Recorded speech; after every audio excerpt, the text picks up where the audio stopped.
Bonjour chers skieurs, skieuses. En fait, aujourd'hui, ma capsule, c'est assez simple. Dans la préparation physique, un des aspects que j'essaie de beaucoup privilégier, c'est beaucoup de mobilisation afin d'avoir un meilleur contrôle moteur.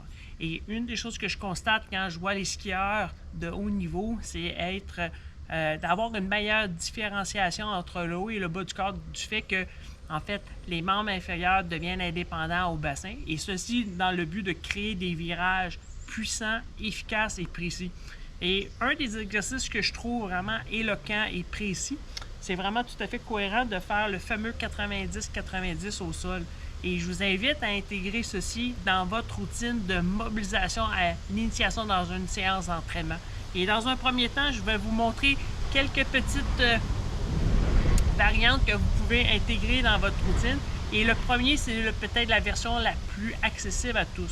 Fait que dans un premier temps, je débute les genoux à 90 degrés de cette façon-là. Et durant toute la séance, je vais essayer de maintenir les pieds vers moi. En fait, pour engager le jambier antérieur qui est important pour vraiment faire réagir la botte éventuellement en scalpé. Et première étape, simplement, mettre les mains derrière. Et là, ici, ce qu'on fait, c'est de faire une rotation des jambes. Et quand j'effectue une rotation avec les deux genoux à 90 degrés, dans un premier temps, j'essaie de garder les genoux assez écartés.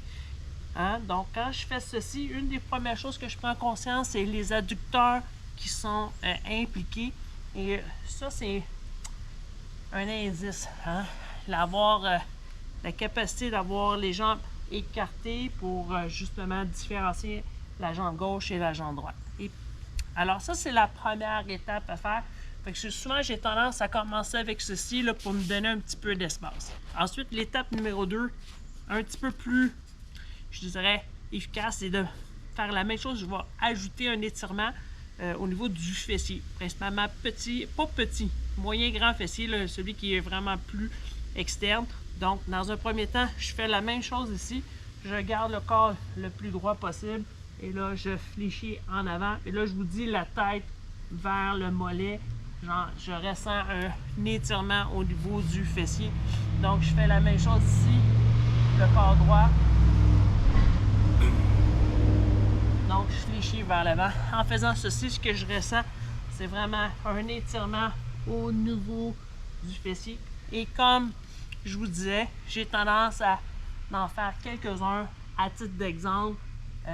5 de chaque côté. Ce que je trouve intéressant, c'est de rajouter ces étirements-là. Par la suite, ce qui serait idéal, ce serait faire la même chose sans se tenir.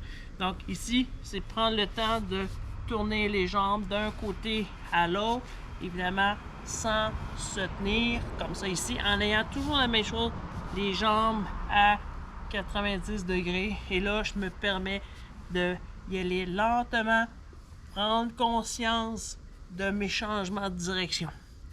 Ça, c'est l'étape numéro 3. Ensuite, un petit peu plus, avec un peu plus d'amplitude de mouvement, je vais exécuter une rotation des jambes, encore les jambes écartées, et je vais faire une extension des hanches pour étirer les fléchisseurs à la hanche. Donc, je me permets de tourner, je dépose le genou, j'avance les hanches. Ici, je prends le temps de déposer.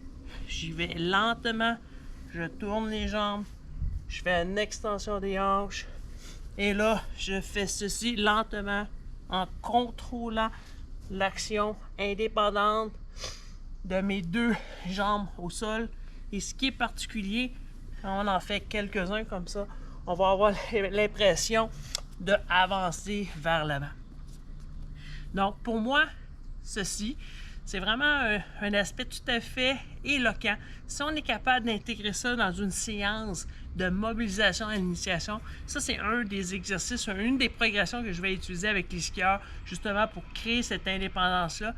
Et je suis convaincu qu'on arrive sur un terrain qui est en ski alpin, dans lequel on veut changer des changements de direction sans impliquer de rotation. Ça, c'est vraiment tout à fait approprié.